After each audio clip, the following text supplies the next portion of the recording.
নমস্কার। বাজেটের double engine আজ 8টা থেকে এই অনুষ্ঠানে আমি অয়ন, আর আমার সঙ্গে আছেন আমার সহকর্মী। আমি অতনু আছি সঙ্গে, এবং আমার সঙ্গে কিছু অতিথি রয়েছেন যাদের সঙ্গে কথা বলা যাবে এই বাজেট নিয়ে, কারণ ডাবল ইঞ্জিনের কথা অয়ন একটু আগেই বললেন, এবং এই বাজেটের দিকে আমাদের সবার প্রত্যাশা ছিল, কারণ নির্বাচনী প্রতিশ্রুতি মেলে কিনা তা দেখার একটা জায়গা ছিল আজকের এই বাজেট। তো আমার সঙ্গে যারা রয়েছেন অয়ন, একবার যদি আলাপ করে দেওয়া যায়। একদম সব থেকে বড় যাদের পাওনা তারা হলেন ডিএ আন্দোলনকারী যৌথ সংগ্রামী মঞ্চ। ভাস্কর ঘোষ আছেন আমার সঙ্গে। ডিএ ঘোষণা 20% এক ধাক্কায়। আমার সঙ্গে আছেন অর্থনীতি বিশেষজ্ঞ অনিক পাল, এবং আমার সঙ্গে আছেন অর্থনীতি বিশেষজ্ঞ রূপেন্দ্র নারায়ণ রায়। সবাইকেই স্বাগত জানাই। তবে প্রথমেই বাজেটে ডিএ ঘোষণা, যে ডিএ নিয়ে আন্দোলন বছরের পর বছর, মাসের পর মাস, সুপ্রিম কোর্ট পর্যন্ত চলে যাওয়া গেল, কিন্তু সেই ডিএ আর মিলল না। কিন্তু পালাবদলের 1.5 মাসের মধ্যে ডিএ ঘোষণা, তাও আবার অতনু, সেটা 20% এক ধাক্কায় হয়ে গেল 38-22%। 42%-এর জায়গায় এখন ফারাক কেন্দ্রের সঙ্গে 22%। অর্থমন্ত্রী স্বপন দাশগুপ্ত কি ঘোষণা করলেন দেখুন।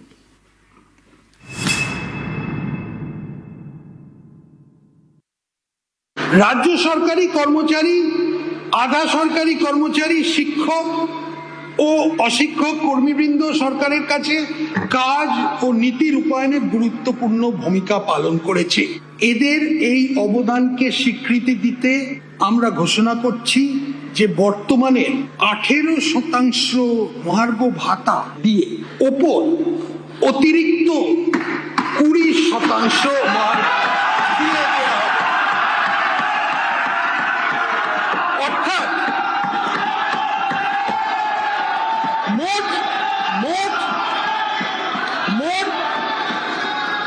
মোট ডিএ হার হবে 38%।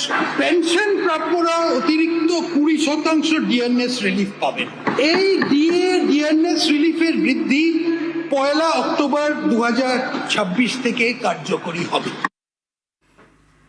একটা ডিএ, সেই ঘোষণা তো হলো 1.5 মাসের মধ্যে। আমার এখানে একটা ভাস্করবাবুর কাছে প্রশ্ন থাকবে, যে আপনারা আশা করেছিলেন, আপনাদের প্রত্যাশা ছিল এই সরকারের কাছে যে এই সরকার কিছু করবে, কিন্তু ভারতের ইতিহাসে এখনো পর্যন্ত কোনো রাজ্যে 20% ডিএ এক লপ্তে ঘোষণা হয়নি। এটা আশা করেছিলেন আপনারা?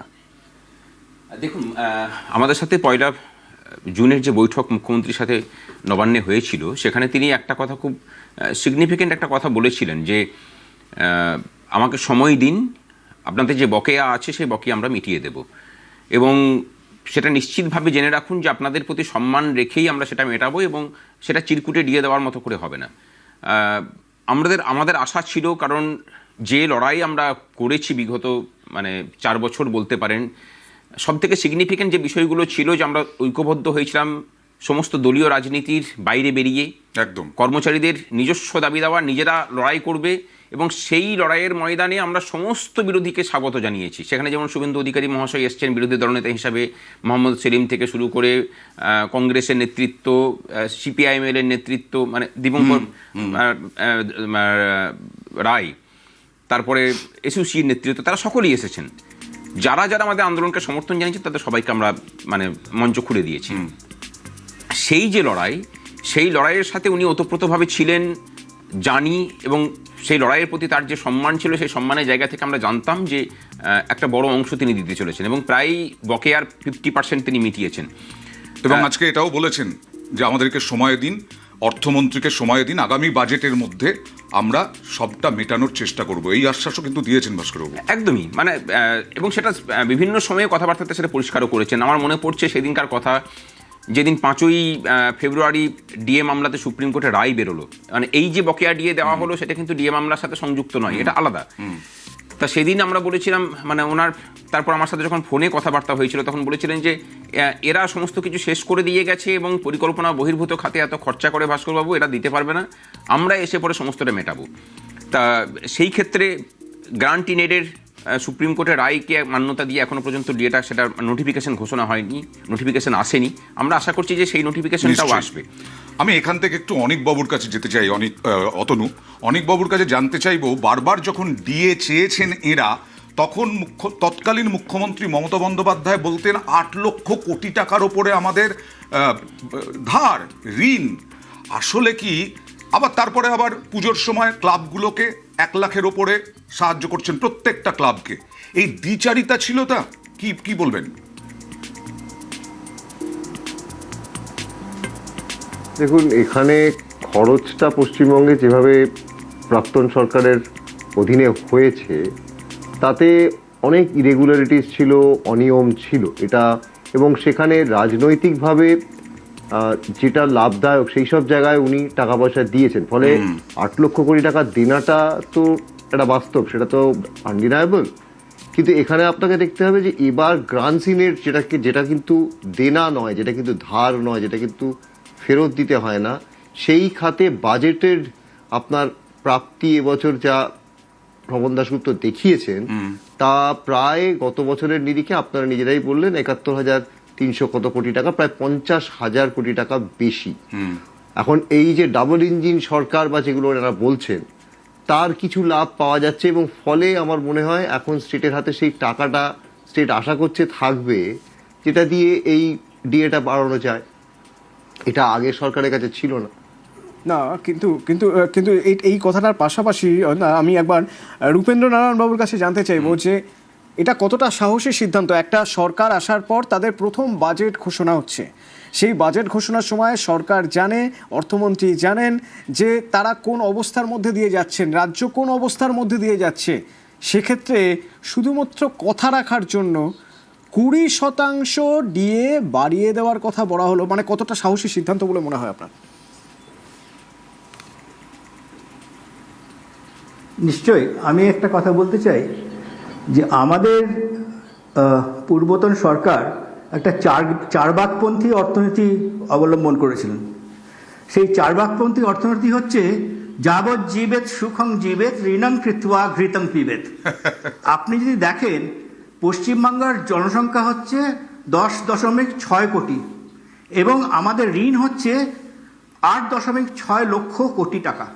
তার মানে প্রত্যেকটি মানুষের কাঁধে হচ্ছে 60,000 টাকার বোঝা। সেই অবস্থায় ওই রকম হাতে তাস পেয়ে স্বপনবাবু যে এইরকম একটা সিদ্ধান্ত নিতে পেরেছেন তার কারণ হচ্ছে তিনি ভাবছেন ভবিষ্যতে ইকোনমিক বয়ান্সি হবে, এবং উনি যদি এই যাকে আমরা বলি অবৈধ অন্তর্ধান বা লিকেজকে বন্ধ করতে পারি এবং যদি আমাদের অর্থনীতি বাড়ে তাহলে এই টাকাটা রাজস্বে আসবে। সুতরাং রাজস্ব যদি বেড়ে যায় তখন কিন্তু খরচ করতে অসুবিধা হবে না। ঠিক, আমি আসবো শিশির বাজোরিয়া, বিজেপি নেতা তথা শিল্পপতি আমাদের সঙ্গে আছেন। স্বাগত জানাই শিশির বাবু আমাদের এই প্রোগ্রামে। আমি ভাস্কর বাবুর কাছে আরেকবার যেতে চাই, ঘেউ ঘেউ যত চাই, যত দিই তত চাই, এইসব বিশেষণগুলো এখন কিরকম মনে হচ্ছে? কেন এত রাগ কেন ছিল প্রাক্তন মুখ্যমন্ত্রীর? দেখুন, উনি ওনার ঘনিষ্ঠ মহলে একটা কথা বলতেন যে এরা হচ্ছে কর্মচারী, এরা আমার মানে আমার উপরে গিয়ে কথা বলবে কেন, এদের আবার দাবি দেওয়া কি, মানে এই মনোভাবটা তিনি তার ঘনিষ্ঠ মহলে ব্যক্ত করতেন। এবং তার থেকে আরেকটা বড় ব্যাপার ছিল যে ওনার যারা উপদেষ্টা মণ্ডলীতে ছিলেন, সেটা আলাপন বন্দ্যোপাধ্যায় থেকে শুরু করে অভিরূপ সরকার পর্যন্ত, এরা প্রত্যেকেই ছিলেন আপামর কর্মচারী বিরোধী মানুষজন। এরা সবসময় বুঝিয়ে গেছেন ওনাকে যে কর্মচারীদের সংখ্যাটাই তাদেরকে মানে দেওয়ার মধ্যে দিয়ে এটা অপচয় করা হয়। আসলে কর্মচারীদের, স্থায়ী কর্মচারীদেরকে তার সঠিক পারিশ্রমিক না দিলে গোটা রাজ্য জুড়ে সমস্ত স্তরের খেটে খাওয়া মানুষের পারিশ্রমিকের মধ্যে একটা বৈষম্য সৃষ্টি হয় এবং সেটা একটা ডিসব্যালেন্স তৈরি করে, সামাজিক ডিসব্যালেন্স তৈরি করে, যেটা পশ্চিমবঙ্গে হয়েছিল। স্থায়ী কর্মচারীরা যেমন সব থেকে কম বেতন পেতেন, ঠিক একই রকমভাবে যার সাথে সরকারের কোনো যোগ নেই, যে মানুষটা ধরুন মাঠে ধান পুঁতছে অথবা রাজমিস্ত্রির যোগানদারের কাজ করছে, গোটা দেশের নিরিখে তার বেতনটা সব থেকে কম ছিল পশ্চিমবঙ্গে, অথচ অর্থনৈতিক দিক থেকে কিন্তু সেটা হওয়ার কথা ছিল না। আর এই যে 8 লক্ষ কোটি টাকা ঋণের কথাটা বলছেন, আমি গত সরকারেরই একটা তথ্য পরিসংখ্যান দিই। 2011 সালে যখন বামফ্রন্ট সরকার চলে যাচ্ছে, সরকারের যে ইনকাম এবং যে ঋণ তার যে পরিমাণটা ছিল, পার্সেন্টেজটা ছিল 42%। গত বছরে সেই পার্সেন্টেজটা নেমে এসছে 36.6%।